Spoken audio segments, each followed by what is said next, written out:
ఒక చిన్న సంఘటనలో దొరికిన ఆనందం జీవితానికి మార్గదర్శకంగా మారింది. ఈ కథ మీ మనసును ఊచెట్టేస్తుంది. నమస్కారం.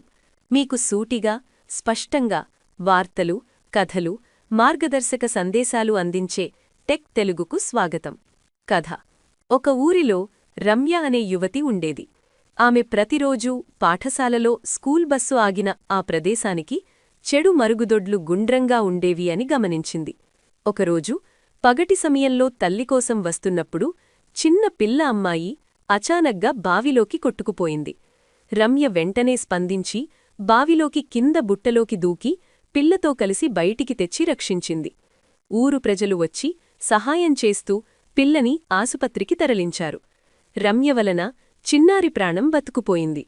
అందరూ ఆమెకు కృతజ్ఞతతో పాటు చిన్న బహుమతి ఇవ్వాలని యోచించినప్పటికీ రమ్య మందిర వద్ద ఒక చిన్న దుకాణానికి వెళ్లి బదులుగా ఆ బహుమతిని పాఠశాల కోసం దాచిపెట్టింది.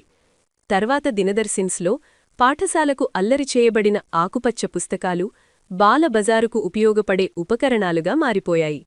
రమ్య యొక్క నిశ్శబ్ద సేవ చూసి ఊరందరూ మార్గదర్శకంగా ప్రేరణ పొందారు.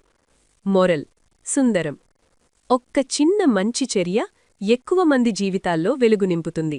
సేవలోనే నిజమైన మహిమ ఉంటుంది. ఇంకా ఇలాంటివి కావాలంటే టెక్ తెలుగును సబ్స్క్రైబ్ చేయండి.